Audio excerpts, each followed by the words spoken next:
Hola, muy buenas tardes, muy buenos días o muy buenas noches, dependiendo de cuando veáis este programa. Como muchos sabéis, mi nombre es José Antonio Terrones y este es el programa Podemos Leaks, que la verdad es que esta semana viene bastante calentito, ya lo iremos comentando, sobre todo por noticias y datos que se están conociendo a raíz también de los resultados que se han dado, que han obtenido los partidos políticos en las últimas elecciones generales, ¿no? La verdad es que da mucho que hablar lo que está pasando y sobre todo, bueno, ya lo iré comentando porque en la reflexión de esta semana lo comentaré de una manera más amplia, pero lo cierto es que para muchos el futuro no pinta demasiado bien. El futuro no es de lo más halagüeño posible. Y esto tiene que ver con el panorama político que se va, digamos que se nos va a plantear en los próximos meses y en los próximos años.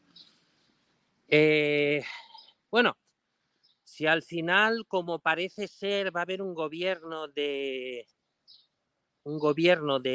izquierdas, es decir, un gobierno, una coalición Frankenstein, pero ya Frankenstein, doctor Frankenstein, con el Frankie así, con los tornillos ya puestos todos y andando por la calle y buscando gente inocente, ¿no?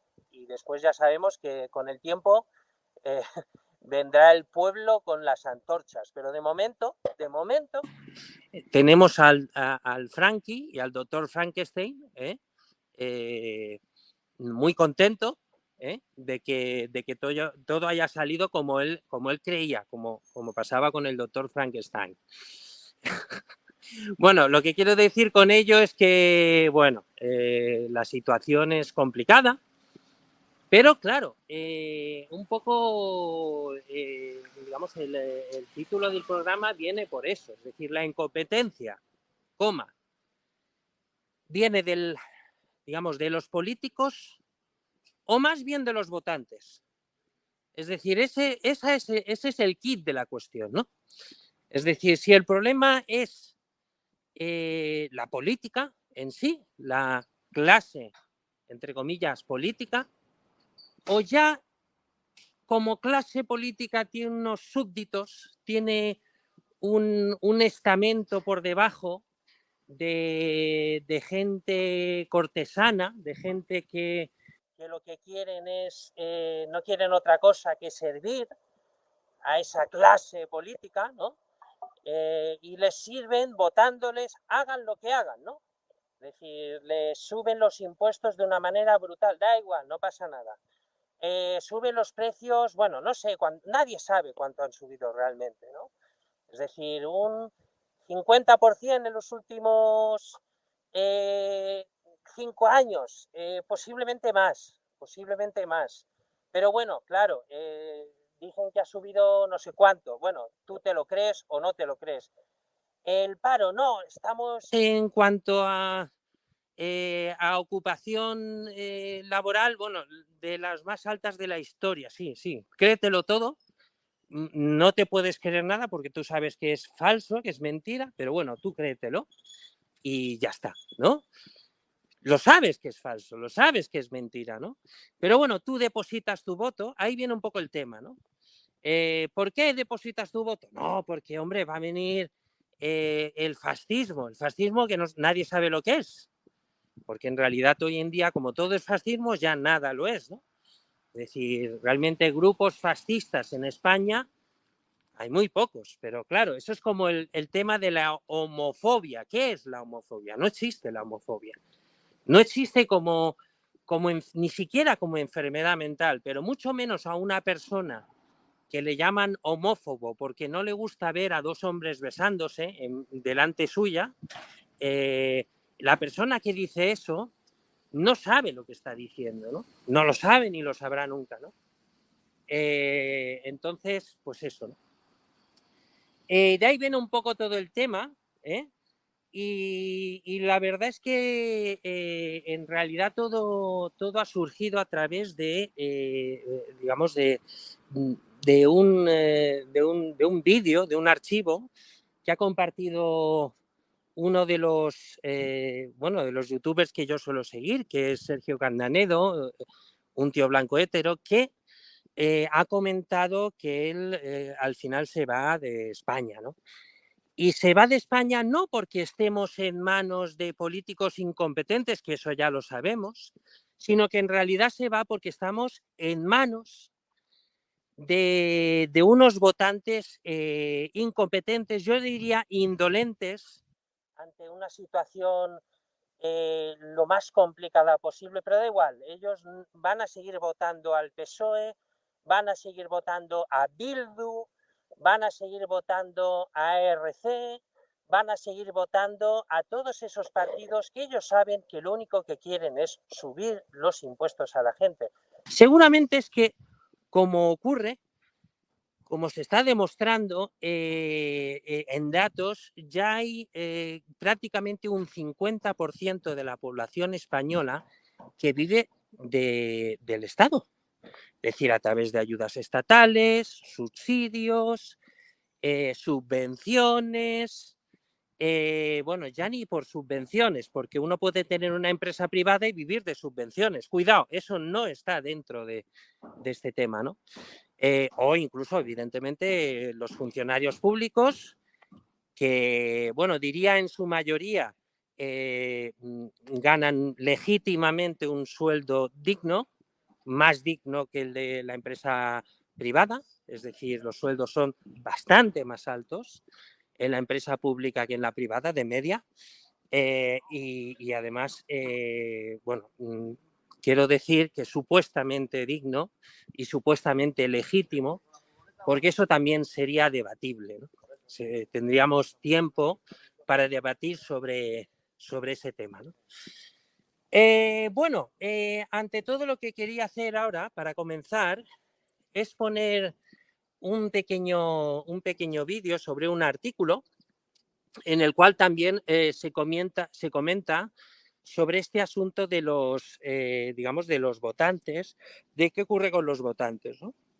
Ya adelanto que viene de un, bueno, de una persona ya fallecida, de un filósofo, politólogo llamado José Luis San Pedro.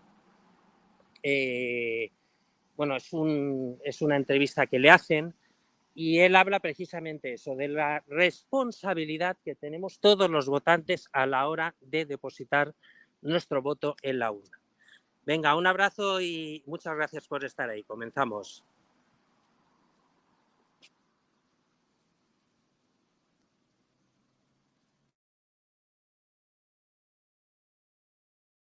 El voto y el pensamiento libre. Publicación de Faro de Vigo.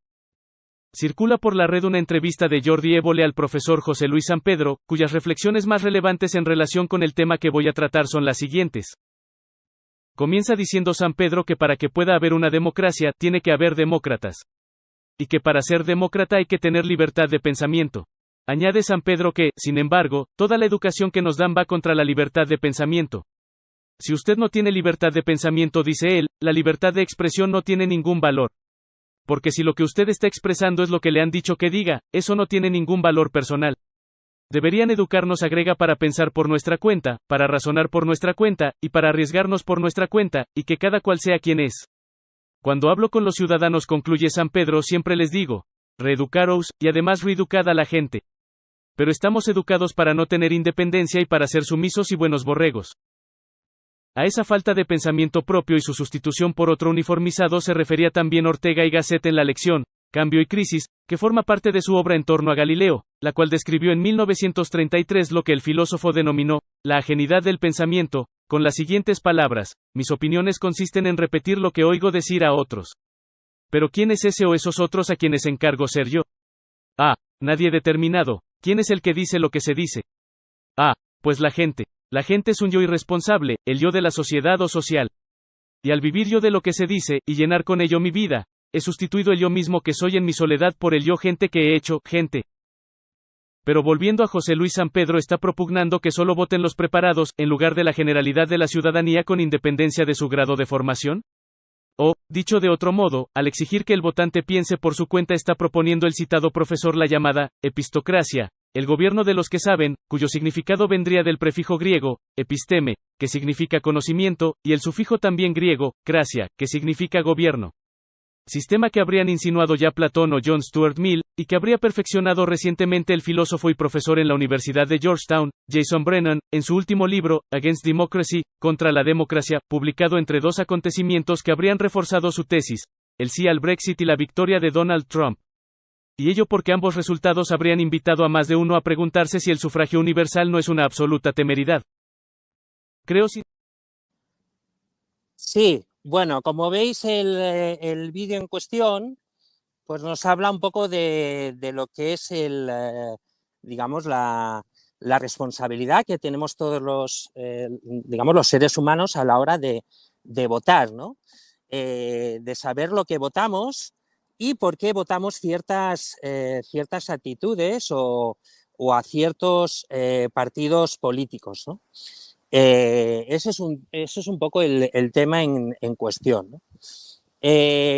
Claro, hay que saber por qué se vota a ciertas formaciones políticas y por qué no se vota a otras, ¿no? ¿Qué es lo que hay detrás de todo de toda esa circunstancia, de toda esa motivación, ¿no?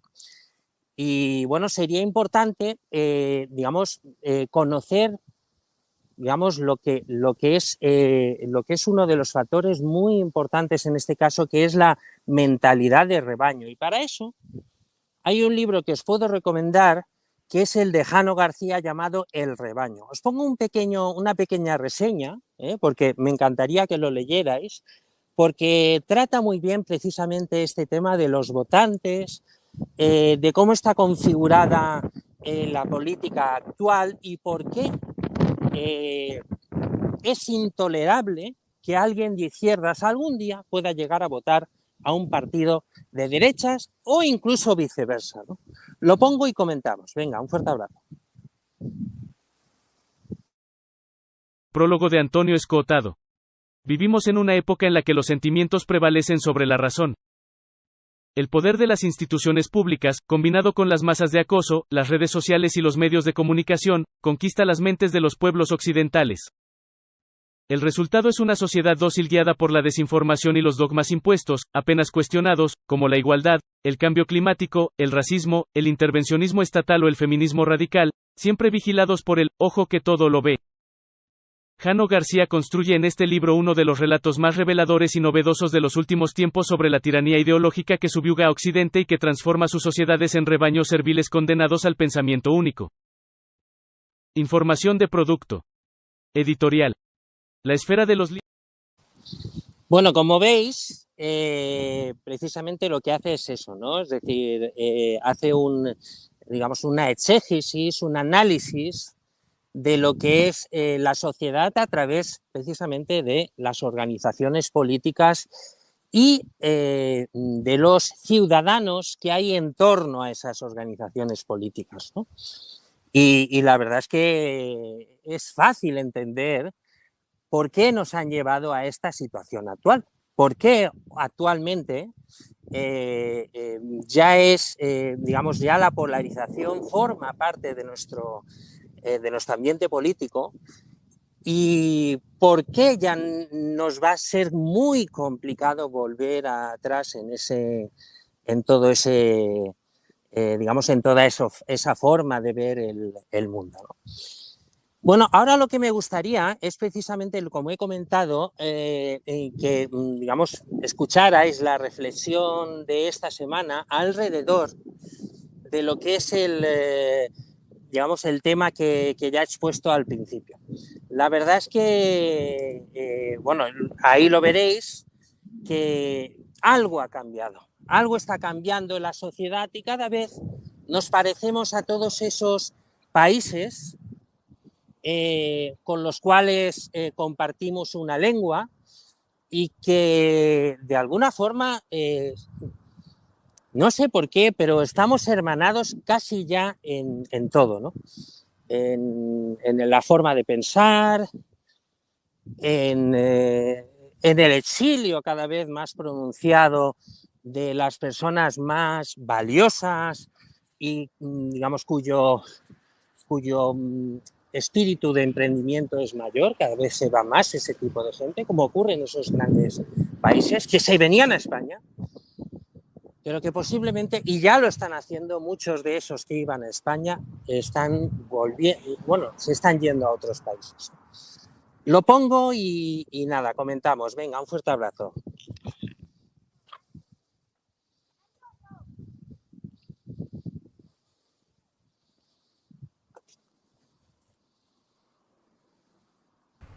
Hola amigos, ¿qué tal? Mirad, bueno, la reflexión de esta semana tiene que ver con ciertas cosas que están ocurriendo, ciertas, digamos, circunstancias que están ocurriendo en relación a, digamos, a los hechos ocurridos después de las elecciones del 23J. ¿Y qué está ocurriendo? Pues que por lo visto el número de consultas para, digamos, para abandonar el país y buscar digamos, un escenario mejor, digamos, un país mejor donde ser acogido, se está multiplicando por 3 e incluso por 4. Y no precisamente de gente que tenga un perfil económico elevado, es decir, no estamos hablando del típico ricachón, entre comillas, que tiene 6 millones de euros en el banco, o 50, o X, ¿no? No estamos hablando de ese perfil de personas, ¿no? Sino más bien de personas, de jóvenes incluso, con una renta anual, sí, por encima de los 50.000 euros, que eso no es ninguna barbaridad. Muchísima gente lo ha ganado a lo largo de su vida, si no es de manera continua en algún momento, y mucha gente lo está ganando sin ser nada del otro mundo, ¿no? Es decir, gente emprendedora, que gana entre 50 y 100.000 euros al año. Esa es la mayoría de la gente que está buscando la forma de irse del país, de largarse de aquí.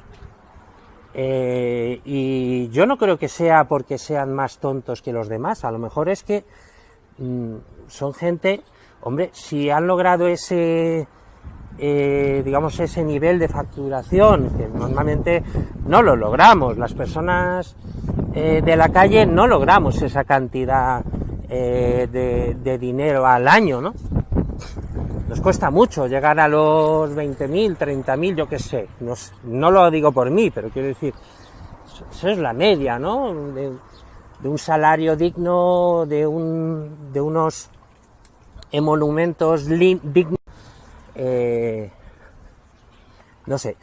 Entonces, ¿qué ocurre, no? ¿Qué está pasando, no? ¿Qué está viendo esta gente que no vean otros, ¿no?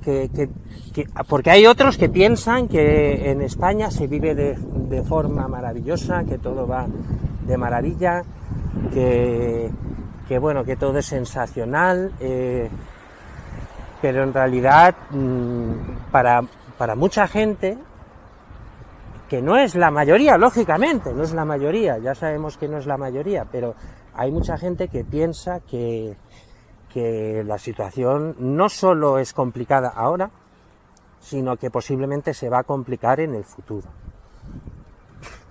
Y eso hay que tenerlo en cuenta. Es decir, ya hay youtubers que están diciendo que definitivamente se van de España. Otros ya se han ido. Grandes empresas del IBEX se han ido de España. Ya sabemos el caso de Ferrovial, que por lo visto incluso ha crecido en bolsa. No digo que sea por eso, no digo que sea gracias a haber anunciado que se va de España, pero sí está creciendo, ¿no? Y entre tú y yo creo que también es por eso, porque han decidido irse de España y eso los inversores lo han aplaudido. No por el hecho de que se vaya de España o de Canadá o de Colombia o de donde sea, ¿no? Sino porque la situación en el país donde va a ser acogido, volvemos a eso, es mucho mejor que la de España. No por nada más. Y España no es el peor país del mundo, no, evidentemente que no. Es un país estupendo en comparación con muchísimos otros. Pero es verdad que por la situación geoestratégica de España, por muchas circunstancias que rodean a la sociedad española y a la política española y a la economía española, deberíamos estar muchísimo mejor de lo que estamos. Bueno, esta es la reflexión de esta semana y, por supuesto, ninguno de vosotros tiene por qué compartirla y creo que eso se va a ir multiplicando, esas noticias de gente que está pidiendo consejo para irse a otro país, etcétera, se van a ir multiplicando con el tiempo. Me da la impresión. Venga, un placer, hasta ahora. Bueno, esa era la reflexión, ya os digo, en realidad a raíz de esa reflexión pues ha venido también la otra reflexión, la que nos ha dado título al programa, que es por qué, es decir, por qué nos da la impresión de que ya no es solo un problema de políticos, sino que es más, incluso yo diría, mi opinión es que es más un problema de votantes, ¿no? Problema de gente votando, ya no que sea izquierda o derecha, eso da igual, porque ha habido gobiernos de derecha nefastos en España, de la misma forma que ha habido gobiernos de izquierdas muy buenos en España. Ha habido momentos y viceversa, es decir, luego ha habido momentos de gobiernos de derechas buenísimos y de izquierda horribles, ¿no? Eso también, tanto una cosa como otra. Eso ya sabemos que en la política la incompetencia es algo casi que viene de casa, ¿no? Y que en cualquier momento, bueno, te la puedes encontrar. Muchas veces incluso yo diría que cuando un gobierno funciona, sobre todo a nivel económico, que es lo que más miramos, no es tanto por, digamos, por unos méritos propios, sino más bien por méritos o sin méritos, por la coyuntura que hay en ese momento, ¿no? Es decir, cuando a Zapatero le iba tan bien, era por la coyuntura que había en el exterior. Y cuando, por ejemplo, a Felipe González en algún momento le iba mal, no era por deméritos suyos propios, que también los tuvo, sino por circunstancias exteriores que también influyeron. Después, evidentemente, lo hizo muy mal tanto Felipe González como José Luis Rodríguez Zapatero, que lo hicieron horriblemente mal, ¿no? Y de ahí que ocurrió lo que ocurrió. Yo creo que a Felipe González lo que más le afectó fue la corrupción y los GAL. Eso fue definitivo. El tema de los GAL fue ya la puntilla que acabó con Felipe González en el gobierno. Y Zapatero fue un cúmulo de cosas tan increíbles que incluso después se conocieron más circunstancias, ¿no? Eso es algo que deberíamos contestar cada vez que alguien diga, no, pero es que el PP, los recortes y todo eso. No, hombre, no. Es que no le quedó otro remedio al PP que hacer recortes. No le quedó otra posibilidad, más que nada porque o era eso o suspensión de pagos. Más que nada porque ellos no tenían ni la más remota idea de lo que había en las arcas. Y eso fue lo que pasó. Es decir, la circunstancia que había era que no sabían lo que había. Es decir, las deudas enormes que el Estado tenía, ¿no? Y volvemos a lo de antes, todo el mundo sabe eso. pero da igual. La marea blanca, la marea no sé qué, la marea no sé cuántos, todos esos son funcionarios pagados en muchas ocasiones precisamente para hacer este tipo de iniciativas, ¿no? Ya veis en Madrid la cantidad de manifestaciones que hay, que son gente que son de la Comunidad Autónoma de Madrid, es decir, están pagados por la Comunidad Autónoma de Madrid y están ahí protestando por lo mal que va todo en Madrid, que va horriblemente mal, va fatal, pero Ayuso en algún momento ya está rozando la mayoría absoluta y yo creo que en las próximas elecciones directamente será mayoría absoluta, ¿no? Y es así, ¿no? Bueno, como último, me gustaría también compartir un artículo del periódico que también habla sobre este tema. Lo pongo y comentamos. Venga, un fuerte abrazo.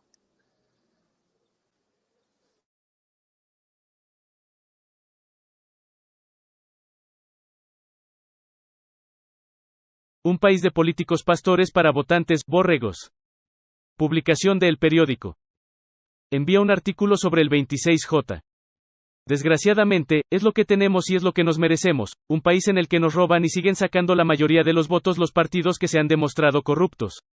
Un país donde los expresidentes trabajan en las juntas de administración de las empresas privatizadas. Un país donde nos prometen cosas que saben que no van a poder cumplir o no quieren cumplir, pero los borregos volvemos a correr detrás del mismo cebo cada 4 años. Eso es España. El día que empecemos a castigar las mentiras, a obligar a perder la impunidad a los ladrones. España es un país donde es más fácil que te voten por decir que vienen los catalanes y los bolivarianos que por exponer un plan de saneamiento, de bienestar, unos sueldos dignos.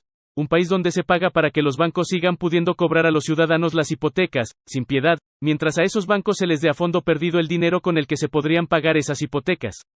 Eso es España.